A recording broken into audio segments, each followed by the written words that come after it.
अस्मद्गुरुभ्यो नमः।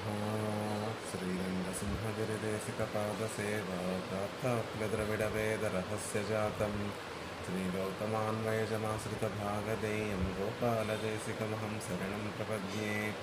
श्रीमद्गौतमवंशनायकमणेर्गोपालसूरेसुतं तत्पादाम्बुजलब्धयुग्मनिगमान्ताब्दं सुशीलं सदा सद्विद्या विनयादिसद्गुणनिधिं स्वाचार्यनिष्ठान्वितं वन्दे वैष्णवभूषणं तमनकं श्रीरङ्गरामानुजं कौशिकान्वयसञ्जातं वेङ्कटार्यतनूभवं वेदान्ताचार्यसच्छिष्यं मुरैवर्लगुरुं भजे।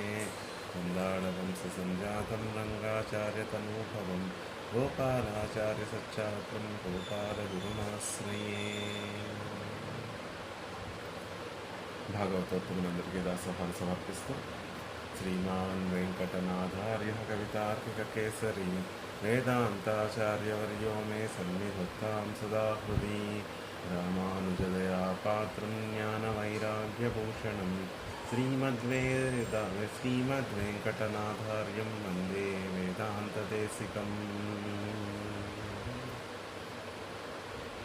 భాగవతోత్తములందరికీ దాసోహాలు సమర్పిస్తూ వేదాంత దేశికుల వారు అనుగ్రహించినటువంటి దయాశతకాన్ని అధ్యయనం చేసేటటువంటి ప్రయత్నం చేస్తున్నాం. దయాదేవియే గొప్పది, గుణములన్నిటిలో కూడా దయయే గొప్పది అనేటటువంటి విషయాన్ని మరొకసారి తెలియజేస్తున్నారు. ఇది మా అభిప్రాయం కాదండి. మరి ఎవరు చెప్తే ఇది స్థిరీకరత్వం అవుతుంది అంటే, ఎవరైనా ఒక విషయాన్ని ప్రతిపాదన చేస్తే ఆ ప్రతిపాదన చేసినటువంటి వారు గొప్పవారై ఉండాలి. అది ఒక ప్రమాణంగా ఉండాలి. లోకంలో ఏదైనా విషయం ప్రమాణం ఎలా అవుతుంది అంటే, సత్పురుషుల యొక్క అనుష్ఠానం ద్వారా అది పరమ ప్రమాణం అవుతుంది. వేదం చెప్పినటువంటి విషయమే అయినప్పటికీ కూడా అది ఒక ఆ విషయము ఒక ప్రమాణం అవ్వాలి, పరమ ప్రమాణం అవ్వాలి అంటే అది సత్పురుషుల యొక్క ఆచరణ ద్వారా, అనుష్ఠానం ద్వారా పరమ ప్రమాణం అవుతుంది అని పరమాత్మే. మీకు ఏదైనా సంశయం కలిగితే, వేదం చెప్పినటువంటి దాంట్లో, శాస్త్రం చెప్పినటువంటి దాంట్లో మనకి ఏదైనా సంశయం కలిగితే, మన దగ్గర ఉన్నటువంటి వేంచేసి ఉన్నటువంటి మహనీయుల యొక్క అనుష్ఠానమే మనకి పరమ ప్రమాణము అని పరమాత్మ అనుగ్రహించినట్టుగా దేశకుల వారు దయాదేవియే గొప్పది, దయాదేవియే అన్ని గుణముల కన్నా గొప్పది అనేటటువంటి విషయాన్ని మేము చెప్పడం లేదండి. సత్పురుషులే విషయాన్ని చెప్తున్నారు అనే విషయాన్ని తర్వాత శ్లోకంలో అందంగా అనుగ్రహిస్తున్నారు. ఆ శ్లోకాన్ని సేవించి దాని అర్థాన్ని తెలుసుకునేటటువంటి ప్రయత్నం చేద్దాం. అబహిష్కృత నిగ్రహాన్విదంతః కమలాకాంత గుణాన్ స్వతంత్రతాదీన్ అవికల్పమనుగ్రహం దుహానాం భవతీమేవ దయే భజంతి సంతః. భవతీమేవ దయే భజంతి సంతః. సత్పురుషులందరూ కూడా తల్లి నిన్నే సేవిస్తున్నారు. నువ్వెలాంటి దానివి అంటే పైన 3 పాదాలలో దయ యొక్క వైభవాన్ని చెప్తున్నారు. ఇందులో కూడా దయే భవతీమేవ దయే అన్నారు కాబట్టి దయే ఓ దయాదేవి అని సంబోధన చేస్తూ స్వాతంత్ర్యము మొదలైనటువంటి గుణములన్నీ కూడా, కమలాకాంత గుణాన్ లక్ష్మీపతి యొక్క గుణములన్నీ కూడా, అబహిష్కృత నిగ్రహ గుణములన్నీ ఉన్నాయండి. ఆ గుణములన్నిటికన్నా కూడా దయకుండేటటువంటి ప్రత్యేకత ఏమిటి అంటే అబహిష్కృత నిగ్రహాన్ని దూరంగా పెట్టినటువంటి గుణము ఏదైనా ఉంది పెరుమాళ్లలో అంటే అది దయ మాత్రమే. రెండు పరస్పర విరుద్ధమైనటువంటి గుణములే, నిగ్రహము అనుగ్రహము. అనుగ్రహము దయ వల్ల కలుగుతుంది, నిగ్రహము కోపం వల్ల కలుగుతుంది. దయ ఉన్నటువంటి చోట నిగ్రహం అనేటటువంటిది ఉండదు. కాబట్టి అబహిష్కృత నిగ్రహాన్ని బహిష్కరించింది, నిగ్రహాన్ని దయ బహిష్కరించిందండి. విదంతః అని తెలుసుకుంటున్నారు సంతః. సత్పురుషులందరూ కూడా పెరుమాళ్ళ యొక్క ఒక్కొక్క గుణాన్ని అనుభవించి వారికి తెలిసినటువంటి విషయం ఏమిటి అంటే, పరమాత్మలో అసంఖ్యాకములైనటువంటి కళ్యాణ గుణములు కలిగినటువంటి వాడు స్వామి. కళ్యాణ గుణములన్నీ కూడా ఆయనని చేరి మంగళకరములవుతున్నాయి, కళ్యాణ గుణములవుతున్నాయి. కానీ వీటన్నిటిలో కన్నా దయలో ఒక ప్రత్యేకత ఉందండి. మిగిలినటువంటి గుణములన్నీ అప్పుడప్పుడైనా నిగ్రహంతోటి కలిసి పనిచేసేటటువంటి గుణములు. ఇప్పుడు జ్ఞానము అనే పరమాత్మకి షడ్గుణములు ప్రధానమైనటువంటి జ్ఞాన, బల, ఐశ్వర్య ఇత్యాది గుణములన్నీ కూడా ప్రధానమైనటువంటి గుణములు. అందులో ఈ గుణములన్నీ, ఈ 6 గుణములన్నీ కూడా ఏదో ఒక సందర్భంలో నిగ్రహంతో కలిసి పనిచేసేటటువంటి గుణములే. కానీ దయ మాత్రమే ఆ నిగ్రహాన్ని పరిపూర్ణంగా బహిష్కరించింది అని చెప్తూ, అది మా మాట కాదు సుమా, విదంతః సంతః సత్పురుషులైనటువంటి వారు ఈ విధంగా తెలుసుకుంటున్నారు. పెరుమాళ్లలో ఉన్నటువంటి గుణములన్నిటినీ కూడా అనుభవించి పరిపూర్ణంగా అనుభవించేటటువంటి సత్పురుషులందరూ కూడా దయ మాత్రమే అబహిష్కృత నిగ్రహాన్ని బహిష్కరించినది దయ మాత్రమే. మిగిలినటువంటి గుణములన్నీ కూడా నిగ్రహాన్ని బహిష్కరించలేదు అనే విషయాన్ని తెలుసుకుంటున్నారు. వికల్పం లేకుండా ఒకే రీతిగా, వికల్పం అంటే మార్పు చెందడం, అవికల్పం మార్పు చెందకుండా ఒకే రీతిగా అనుగ్రహాన్ని దుహానాం స్రవింపచేసేటటువంటి భవతీ ఏవా నిన్నే భజంతి సేవిస్తున్నారు అని చెప్తున్నారు. మిగిలినటువంటి గుణములు అప్పుడప్పుడు నిగ్రహంతో కలిసి పనిచేస్తాయండి. కానీ దయ మాత్రం ఆ నిగ్రహాన్ని ఎప్పుడూ బహిష్కరిస్తుంది. ఆ బహిష్కృత నిగ్రహాన్ కమలాకాంత గుణాన్, లక్ష్మీనాథుని యొక్క గుణములన్నీ కూడా నిగ్రహాన్ని బహిష్కరించకుండా అప్పుడప్పుడు దాంతో, ఆ నిగ్రహంతో కలిసి ఉంటాయి. కానీ దయ మాత్రం ఎప్పుడూ ఆ నిగ్రహాన్ని బహిష్కరిస్తూ ఉంటుంది అని సత్పురుషులందరూ కూడా తెలుసుకుంటున్నారు.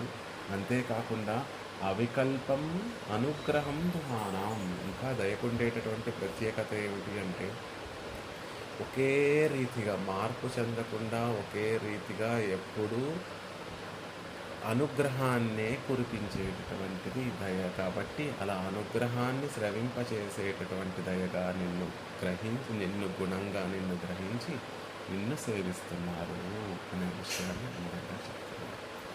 లక్ష్మీనాథుని యొక్క గుణములన్నీ కూడా నిగ్రహంతో కూడుకొని ఉన్నటువంటివి అని తెలుసుకున్నటువంటి సత్పురుషులు భేదం లేకుండా ఒకే రీతిగా అనుగ్రహాన్ని కురిపించేటటువంటి నిన్నే ఆశ్రయిస్తున్నారు, నిన్నే భజిస్తున్నారు అని చెప్తున్నారు.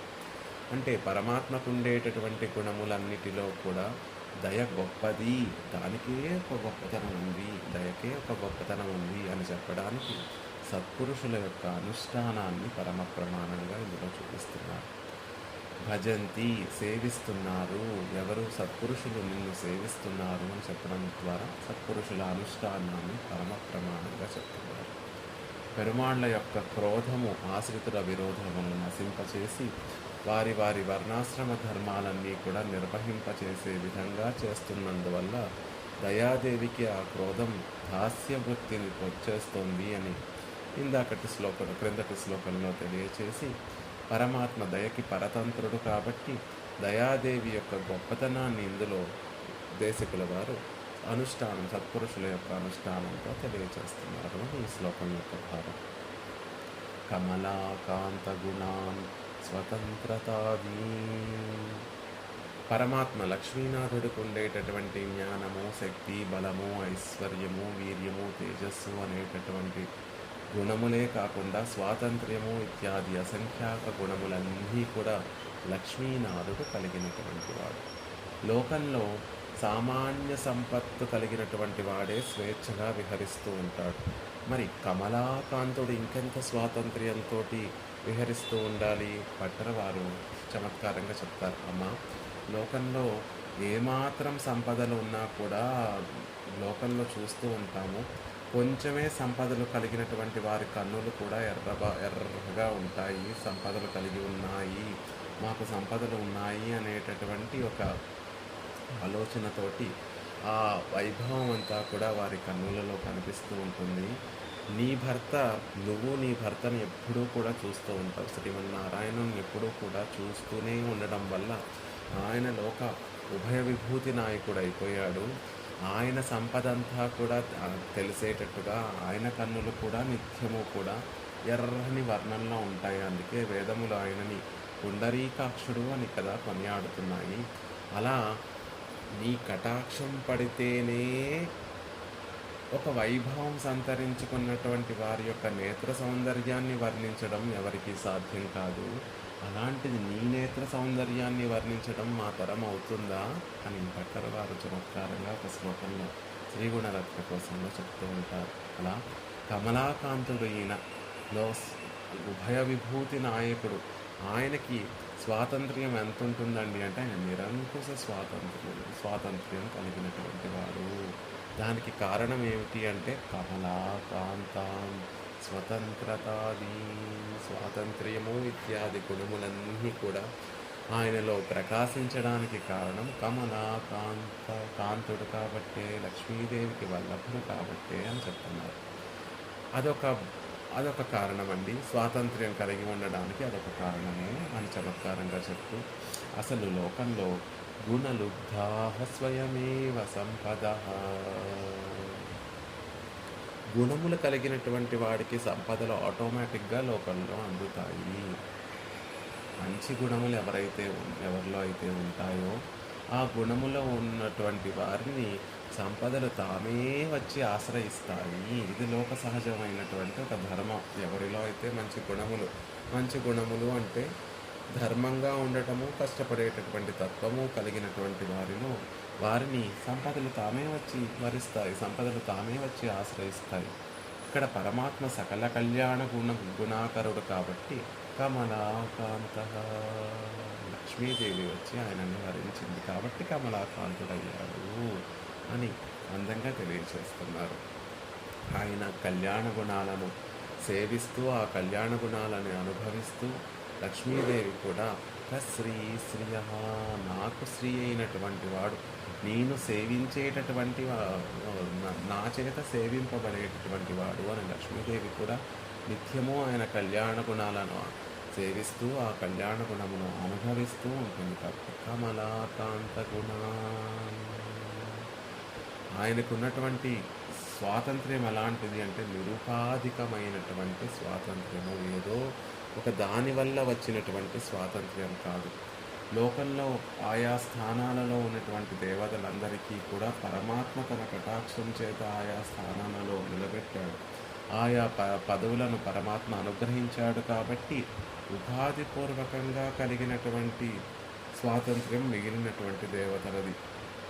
కానీ పరమాత్మకి అలా కాదండి. ఆయన స్వాతంత్ర్యం నిరుపాధికమైనటువంటిది, నిరంకుశుడు. ఉపనిషత్తులన్నీ కూడా నతస్యేసే కశ్చన, పరమాత్మ మిక్కిలి స్వాతంత్ర్యం కలిగినటువంటి వాడు కాబట్టి ఆయనని నియమించేటటువంటి వాడు మరొకడు లేడు అని ఉపనిషత్తులు తెలియజేస్తున్నారు. అంతేకాదు ఉపనిషత్తులు ఆయనతో సమానమైనటువంటి వాడు కానీ ఆయన కన్నా అధికుడైనటువంటి వాడు కానీ మరొకడు లేడు అని ఉపనిషత్తులు చెప్తున్నాయి. కాబట్టి ఆయన నిరంకుశ స్వాతంత్ర్యం కలిగినటువంటి వాడు. కమలాకాంత గుణాన్ స్వతంత్రతాది, స్వాతంత్ర్యము ఇత్యాది గుణములన్నీ కూడా అబహిష్కృత నిగ్రహాన్ విదంత, బహిష్కరింపబడనటువంటి నిగ్రహాన్ని కలిగినటువంటివి. అంటే మిగిలినటువంటి గుణములు ఏదో ఒక సందర్భంలో ఆ నిగ్రహాన్నితో కలిసి ఉంటాయి అని విదంత తెలుసుకుంటున్నారు సత్పురుషులు. పరమాత్మకున్నటువంటి మిగిలినటువంటి గుణములన్నీ కూడా ఒక సందర్భంలో కాకపోయినా మరొక సందర్భంలో అయినా పరమాత్మ నిగ్రహంతో కూడి తమ కార్యాలన్నిటినీ నిర్వహించేటట్టుగా, ప్రకాశించేటట్టుగా ఉంటాయి. ఎందుకు ఉంటాయండి అలాగా అంటే శృతులు, స్మృతులు పరమాత్మ యొక్క ఆజ్ఞ ఆయనే చెప్పుకున్నాడు. నా ఆజ్ఞ ఇది. లోకంలో శాస్త్రం అనేటటువంటిది ఏదైతే ఉందో అది నా ఆజ్ఞ. ఆ ఆజ్ఞను మీరి ప్రవర్తించేటటువంటి వారిని పరమాత్మ నిరంకుశ స్వాతంత్ర్యం కలిగినటువంటి వాడు. నిరంకుశ స్వతంత్రుడు కాబట్టి పరమాత్మకు అలాంటి వారంటే ఇష్టం ఉండదు.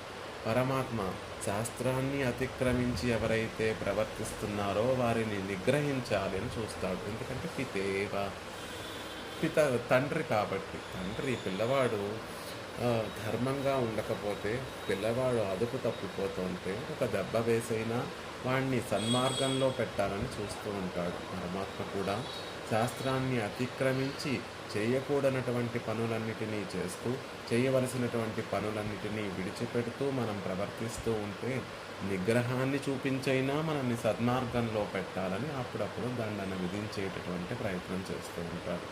కాబట్టి ఆ నిగ్రహం కొంతమంది మీద ప్రవర్తిస్తూ ఉంటుందండి. అందుకే భగవద్గీతలో పరమాత్మ చెప్తాడు, కామయేష క్రోధయేష రజోగుణ సముద్భవ. శుద్ధ సత్వం కలిగినటువంటి ఆ పరమాత్మ చేసినటువంటి ఉపదేశం.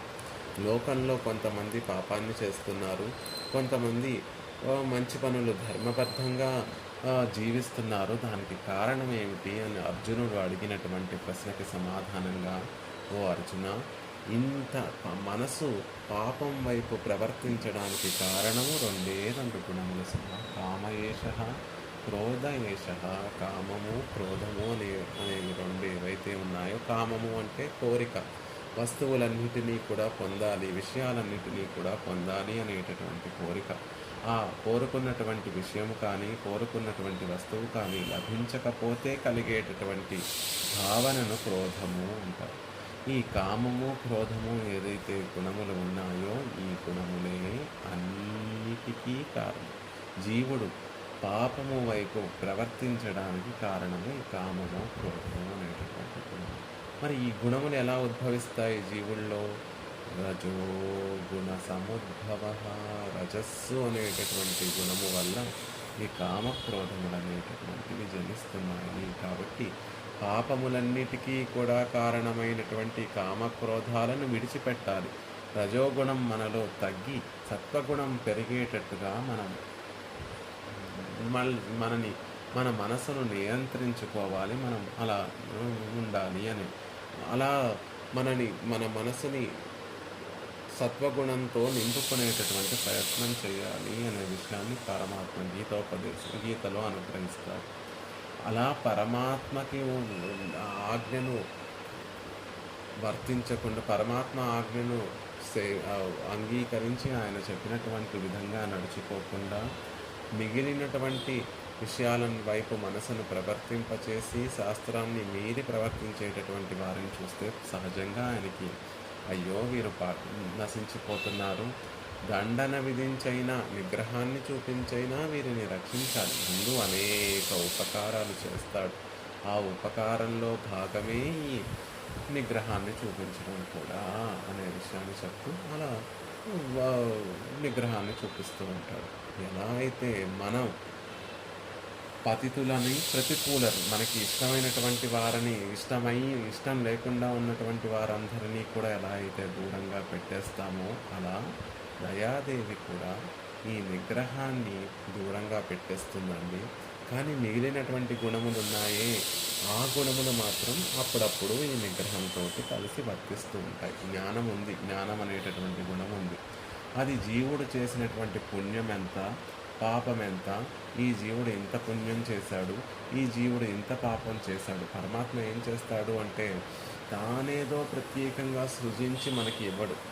ఉన్నటువంటి జీవుడు చేసుకున్నటువంటి పుణ్యపాపాలను అనుసరించే మనకి దానికి తగినటువంటి ఒక శరీరాన్ని ఇస్తాడు. దానికి తగినటువంటి ఒక భోగ భాగ్యాలన్నిటినీ మనం అనుభవించేటటువంటి అనుభవం అంతా కూడా పరమాత్మ పక్షపాతంతో ఇచ్చేటటువంటి కటాక్షించేటటువంటి అనుభవం కాదండి, మనం చేసుకున్నటువంటి కర్మకి సంబంధించినటువంటి అనుభవమే. కానీ ఆ పరమాత్మ మరి ఎలా కటాక్షిస్తాడు అంటే, జీవుడు బోల్డంత పుణ్యాన్ని చేసి ఉండొచ్చు, బోల్డంత పాపం, లెక్క కట్టలేనంత పుణ్యము, లెక్క కట్టలేనంత పాపము చేయొచ్చు. ఆ పుణ్యపాప రాశి నుండి ఈ జన్మలో ఈ శరీరంతో వీడు ఎంత అనుభవించాలి అనేటటువంటిది మాత్రం పరమాత్మ నిర్ణయిస్తూ ఉంటాడు. కాబట్టి ఈ జ్ఞానం అనేటటువంటి గుణం ఎలా నిగ్రహంతోటి వర్తిస్తూ ఉంటుందంటే, జీవుడు ఎక్కువ పాపం చేసేస్తే, ఈ స్వామి ఇదిగో ఈ జీవుడు ఇంత పాపం చేశాడయ్యా అని పరమాత్మకి జ్ఞానం అనేటటువంటి గుణం తెలియచేయగానే ఆ జీవుణ్ణి ఏదో తిరియక్కుగానో స్థావరంగానో పరమాత్మ పుట్టించేటటువంటి ప్రయత్నం చేస్తాడు. అక్కడ జ్ఞానము నిగ్రహంతో పనిచేస్తుంది. బలము, బుద్ధి బలం కానీ దేహ బలం కానీ నిగ్రహంతో పనిచేస్తూనే ఉంటుంది. ఐశ్వర్యము, అసలు సహజంగా సంపద కలిగినటువంటి వారికి నిగ్రహం అధికంగా ఉంటుంది. శక్తి నిగ్రహంతోనే పనిచేస్తూ ఉంటుంది. తేజస్సు నిగ్రహానికి ఒక అర్థం నిగ్రహ సామర్థ్యానికి ఒక అర్థం పడుతూ ఉంటుంది. అలా లౌకికంగా మనం చూసిన ఈ గుణములన్నీ కూడా నిగ్రహంతో వర్తిస్తూ ఉంటాయండి. ఈ గుణములన్నీ నిగ్రహానికి రాచబాట వేస్తూ ఉంటాయి. కానీ దయాగుణం మాత్రం అలా కాదు, నిగ్రహాన్ని పూర్తిగా బహిష్కరించింది. మిగిలినటువంటి గుణములు నిగ్రహంతో కలిసిమెలిసి ఉంటాయని విద్వాంసులందరూ కూడా తెలుసుకుంటున్నారు. ఆ విద్వాంసులందరూ కూడా ఎలాంటి తెలుసుకుంటున్నారు? విదంతః అంటే తెలుసుకుంటున్నారు. ఎవరు తెలుసుకుంటున్నారండి అంటే సత్పురుషులు మిగిలినటువంటి గుణములన్నీ కూడా, పరమాత్మ గుణములన్నీ కూడా ఒకసారి కాకపోయినా మరొకసారి పరమాత్మ నిగ్రహంతో అన్వయిస్తున్నాయి అని తెలుసుకుంటున్నారు సత్పురుషులు. సత్పురుషులు అంటే ధీరాహ పరిజానంతి యోనిం, విద్వాంసులే కదా. పరమాత్మ సర్వకారణభూతుడు అని అంటే పరమాత్మను తెలుసుకునేటటువంటి వారెవరైతే ఉన్నారో వారిని సత్పురుషులు, విద్వాంసులు. ఏది విద్య అంటే, ఏ విద్య అయితే బంధ విమోచనానికి బంధాన్ని పోగొట్టుకోవడానికి ఉపయోగపడుతుందో దానినే విద్య. ఏదైతే మోక్షానికి హేతు అవుతుందో దానినే విద్య అంటారు. మిగిలినటువంటి జ్ఞానం అంతా కూడా పొట్టకూటి కోసం శిల్ప నైపుణం, పొట్టకూటి కోసం ఉపయోగపడేటటువంటి జ్ఞానమే తప్ప, ఇంకా సంసారంలో పడిపోవడానికి ఉపయోగపడేటటువంటి జ్ఞానమే తప్ప అది ఉపయోగపడేటటువంటిది కాదు. ఏ జ్ఞానమైతే పరమాత్మ గురించి తెలుసుకోవడానికి ఉపయోగపడుతుందో, ఏ జ్ఞానమైతే తత్వహిత పురుషార్థాల యొక్క యథార్థమైనటువంటి స్థితిని తెలుసుకోవడానికి ఉపయోగపడుతుందో, ఏ విద్య అయితే జన్మరాహిత్యాన్ని పొంది పెరుమాళ్ళకి నిత్య కైంకర్యం చేయడానికి ఉపయోగపడుతుందో దానినే విద్య అంటారు. అలా సత్పురుషులందరూ కూడా పరమాత్మే జగత్కారణభూతుడు అని తెలుసుకొని తద్వారా ఆయనని సేవించేవారిగా ఉంటారు. వారిని సత్పురుషులు, ధీరాహ అంటున్నారు. ఆ ధీరులు ఎలాంటి వారు అంటే అనుక్షా ధర్మ కామస్యు, క్రూర స్వభావం లేనటువంటి వారు, ధర్మాసక్తులైనటువంటి వారు సత్పురుషులు. సత్పురుషులను చెప్తూ వేదము సత్ అనేటటువంటి శబ్దంతో వారిని చెప్తోంది. సత్పురుషులు, సత్శబ్దం. సత్యే సాధౌ విద్యమానే ప్రశస్తే బర్హితే చ సత్ భవామ్యాంతు సతీ స్త్రీ స్యాత్ నక్షత్రే సన్నపుంసకం. సత్పురుషులు నిఘంటువు యొక్క సూత్రం అది. సత్పురుషులని సత్శబ్దం చేత తెలియచేయబడుతున్నారు విద్వాంసులు. తస్యైవం విదుషోజ్ఞస్య, ఆత్మజ్ఞానం కలిగినటువంటి వారు సత్పురుషులు. ఆత్మజ్ఞానము అంటే ఆత్మ యొక్క యథార్థమైనటువంటి స్థితి తెలిసినటువంటి వారు.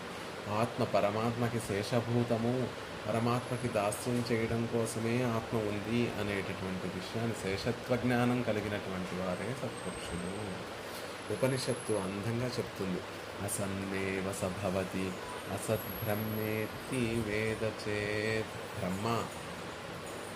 బ్రహ్మ పరమాత్మ గురించి, పరమాత్మ అసత్, బ్రహ్మ ఇది అసత్ వేద చేత్. ఎవరైతే పరమాత్మ లేడు, పరమాత్మ తత్వము లేదు అని ఎవరైతే అనుకుంటూ ఉంటారో వారు అసన్నేవ సభవతి, వారు లేనివాడిగానే లెక్కింపబడుతుంది. సభవతి మిగిలినటువంటి భాగవతోత్తముల చేత, మిగిలినటువంటి సత్పురుషుల చేత ఎవరైతే పరమాత్మ లేడు, ఈ జగత్కారణభూతుడైనటువంటి వాడు లేడు, అందరినీ నియమనం చేసేటటువంటి వాడు లేడు, పరతత్వం అనేటటువంటిది ఒకటి లేదు అని భావన చేస్తూ ఉంటాడు. వారిని అసలు మిగిలినటువంటి మహనీయులందరూ కూడా ఉన్నవాడిగా లెక్క పెట్టరు అనే విషయాన్ని ఉపనిషత్తు చెప్తుంది. అస్తి బ్రహ్మేతి చేద్వేద సంతమేనం తతో విదుః. మరి ఎవరిని ఉన్నవాడిగా లెక్క కడతారో మిగిలినటువంటి మహనీయులు అంటే అస్తి బ్రహ్మేతి చేద్వేద సంతమేనం తతో విదుః. ఎవరైతే పరబ్రహ్మతత్వం అనేటటువంటిది ఒకటి ఉంది అని భావన చేస్తారో, ఎవరైతే ఈ లోకాలన్నిటినీ కూడా సృజిస్తున్నాడు, ఎవరైతే ఈ లోకాలన్నిటినీ రక్షిస్తున్నాడు, మళ్ళీ ఎవరైతే ఈ లోకాలన్నిటినీ ప్రళయ జలాలలో సమసిపోకుండా వాటినన్నిటినీ దానిలో చేర్చుకొని ప్రళయ కార్యం చేస్తున్నాడు అని భావన చేస్తారో, పరబ్రహ్మ ఉన్నాడని విశ్వసించేటటువంటి వారు ఎవరైతే ఉన్నారో వారిని సత్పురుషులుగా భావన చేస్తుంది. ఉపనిషత్తులు వారినే ఉన్నవాడిగా భావన చేస్తుంది. ఎంత చమత్కారము అంటే ఈ రెండు వాక్యాలలో సహా అని లేనటువంటి వారు, ఎవరైతే పరమాత్మ లేనటువంటి వాడు అని అతని గురించి చెప్పేటటువంటి సందర్భంలో సహా అనేటటువంటి ఒక పదాన్ని ప్రయోగించింది ఉపనిషత్తు. సహా అంటే దూరంగా ఉండేటటువంటి ఒక మాటను తెలిపేటటువంటి పదం. అంటే జ్ఞానులైనటువంటి వారు, భాగవతోత్తములైనటువంటి వారు పరమాత్మ లేడు అని భావించేటటువంటి వారిని దూరంగా పెట్టేస్తారని, మరి పరమాత్మ ఉన్నాడని విశ్వసించేటటువంటి వారిని భాగవతోత్తములు ఎలా వారి పట్ల ఎలాంటి భావన కలిగి ఉంటారు అంటే సంతం మేనం ఏనం అనేటటువంటి శబ్దంతో వారి గురించి చెప్తుంది. ఏనం అనేటటువంటి శబ్దము సామీప్యాన్ని సూచిస్తుంది. అంటే ఎవరైతే పెరుమాళ్ళు ఉన్నారని విశ్వసిస్తారో వారిని భాగవతోత్తములు తమతో చేర్చుకుంటారు అని శృతి చెప్తున్నప్పుడు ఉపనిషత్తులు చెప్తున్నాయి కదా. అలా అలా పరమాత్మ గురించి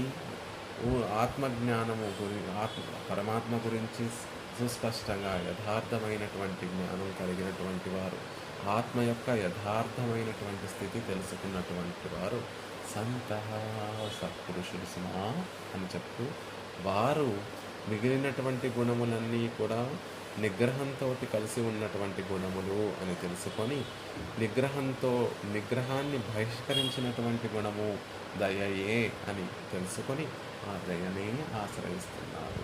ఇంకా ఆ దయ ఎలాంటిది అంటే అవికల్పం అనుగ్రహం దుహానాం అందమైనటువంటి మాట. దుహానాం అంటే ఆవు యొక్క పొదుగు నుండి పాలు ఎలా అయితే ఏకరీతిగా ఏకధారగా కారుతూ ఉంటాయో, ఆ పాలు ఏకధారగా కారేటటువంటి ఒక విషయాన్ని తెలుపుతుంది దుహానాం అనేటటువంటి పదం.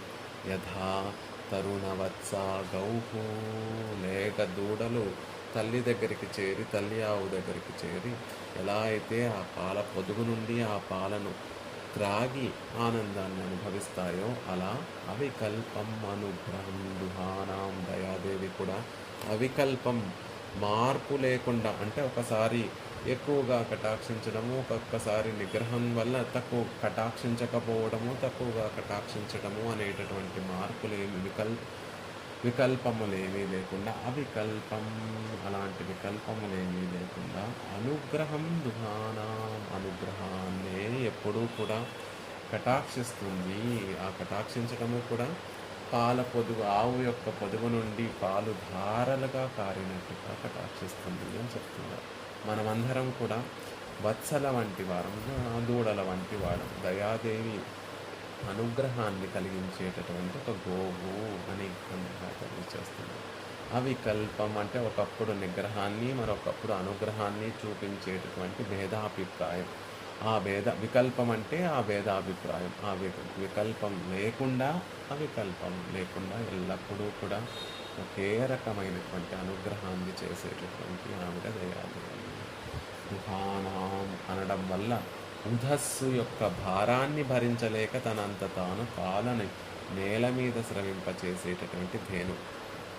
ఎలా ఉంటాయి? పాలు యొక్క సహజ స్వభావం ఆవు యొక్క సహజ స్వభావం ఎలా ఉంటుంది అంటే, ఆ సమయం అయ్యేసరికి దూడ గనక వచ్చి అంటే రోజు ఒకే దూడ వెళ్ళి ఆ ఆవు పొదుగు నుండి పాలను సేవిస్తూ తాగుతూ ఉంటుంది.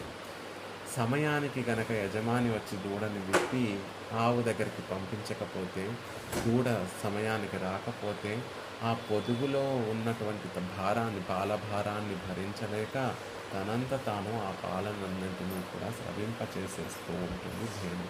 ఆ పాలు దూడ వచ్చినా వత్సం వచ్చినా రాకపోయినా కూడా ఆ పాలను స్రవింపచేసేస్తూ ఉంటుంది. దానిని దుహానా అంటారు. అలా అవికల్పంగా ఎల్లకాలము కటాక్షాన్ని కురిపించేటటువంటిది దయాదేవి అని చెప్తున్నారు.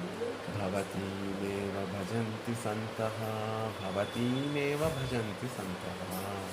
సత్పురుషులందరూ కూడా భవతీ ఏవ భజంతి. కాబట్టి తల్లి సత్పురుషులందరూ కూడా దయాదేవినే గౌరవిస్తున్నారు, దయాదేవినే సేవిస్తున్నారు, గౌరవంగా సేవిస్తున్నారు.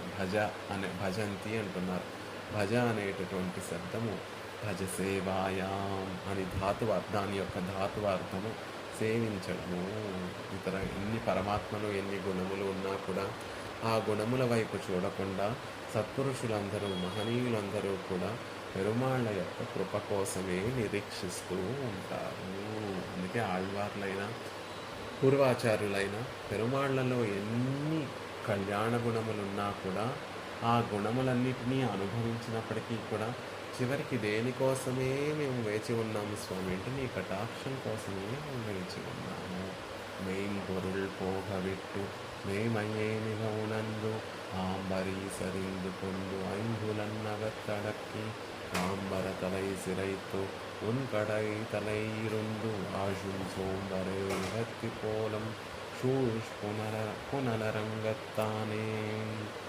పరమాత్మ యొక్క సన్నిధిలో ఆయన కటాక్షం కృప కోసం వేచి ఉండేటటువంటి వారిని చూస్తే ఆయనకి సంతోషం కలుగుతుంది. అలా ఆళ్వార్లైనా పూర్వాచారులైనా అదుவும் అదన్నం తిన్నరులే.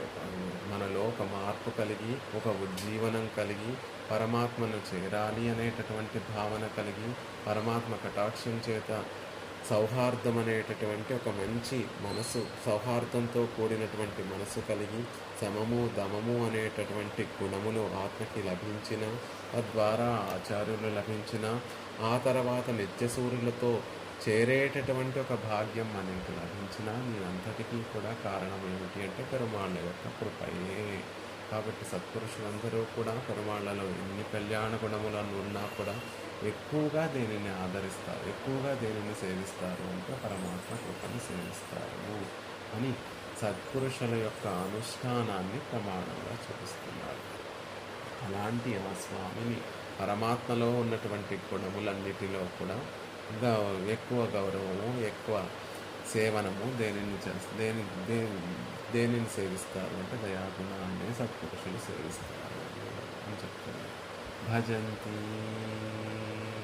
భజన భగవత్ కృప వల్ల ఆ భజంతి అంటే పెరుమాళ్లను సేవించడము. ఆ సేవించడం అనేటటువంటిది కూడా ఎవరి కటాక్షం వల్ల లభిస్తుంది అంటే పెరుమాళ్ళ కటాక్షం ద్వారా. మన్మనాభమద్భక్తో మధ్యాజీ మాం నమస్కురు. భగవద్దయచేతనే నన్నే ఆశ్రయించండి. పెరుమాళ్ళు నన్ను ఆశ్రయించండి అని అనుగ్రహిస్తున్నారు. నిజంగా ఆయనని ఆశ్రయించడం ఎలా కుదురుతుంది? ఆయన పట్ల ఆయనే మనకి రక్షకుడు అని భావన చేసేటటువంటి ఒక మనస్థితి ఎలా కలుగుతుంది అంటే అది కూడా ఆయన దయ వల్లే కలుగుతుంది. కాబట్టి పెరుమాళ్లకు ఉన్నటువంటి గుణములన్నిటిలో కూడా గొప్పదైనటువంటి గుణం ఏది అంటే దయ అండి. ఆ దయ అని ఎలా తెలుసుకుంటున్నారు అంటే అది సత్పురుషుల యొక్క అనుష్ఠానం చేత తెలుసుకుంటున్నాము. సత్పురుషులందరూ కూడా మిగిలినటువంటి గుణములను సేవించినప్పటికీ కూడా ఎక్కువగా దేనిని గౌరవిస్తున్నారు, ఎక్కువగా దేనిని సేవిస్తున్నారు అంటే దయాగుణాన్ని సేవిస్తున్నారు. కాబట్టి పరమాత్మలో ఉన్నటువంటి అన్ని గుణముల కన్నా కూడా దయ గొప్పదైనటువంటి గుణము. దానికి ప్రమాణము సత్పురుషుల యొక్క అనుష్ఠానము అనే విషయాన్ని ఈ శ్లోకంలో దేశకుల వారు అందంగా కటాక్షిస్తున్నారు. దివ్యమంగళ విగ్రహం పెరుమాళ యొక్క దివ్యమంగళ విగ్రహంలో కళ్యాణ గుణములన్నీ కూడా భాసిస్తూ ఉంటాయి. కాబట్టి మనం తిరువేంగడం చేరి కమలాకాంతుని యొక్క దివ్యమంగళ విగ్రహాన్ని అలా సేవిస్తూ ఉండిపోవడానికి కారణం ఏమిటి అంటే అవికల్పమనుగ్రహం దుహానాం. ఆ దివ్యమంగళ విగ్రహాన్ని సేవించినప్పుడల్లా కూడా మనకి కలిగేటటువంటి అనుభవం ఎలా ఉంటుంది అంటే అవికల్పమనుగ్రహం దుహానాం. ఒకసారి సేవించిన తర్వాత తృప్తి కలగకుండా, ఇంకా ఏమాత్రం తృప్తి కలగకుండా ఇంకా అతృప్తామృతంగా ఉండడానికి కారణం ఏమిటి అంటే ఆ శ్రీనివాసుడు చేసేటటువంటి కటాక్షం ఎలా అయితే దుహానా అన్నట్టుగా పరమభోగ్యంగా ఎలా అయితే ఉంటుందో, ఎడతెరిపి లేకుండా మార్పు లేకుండా దయ యొక్క కటాక్షం ఎలా అయితే ఉంటుందో, ఆ దయను మనకి అందించేటటువంటి తిరువేంగడం శ్రీనివాసుని యొక్క దివ్యమంగళ విగ్రహం కూడా అతృప్తామృతంగా ఉంటుంది. అందుకని పెరుమాళ్ యొక్క దివ్యమంగళ విగ్రహాన్ని ఎంత సేవించినా తనివి తీరు, ఎంత సేవించినా తృప్తి కలగదు అనేటటువంటి భావన తెలియచేస్తూ ఇందులో దయాదేవి యొక్క గొప్పతనాన్ని అందంగా చెప్తున్నారు.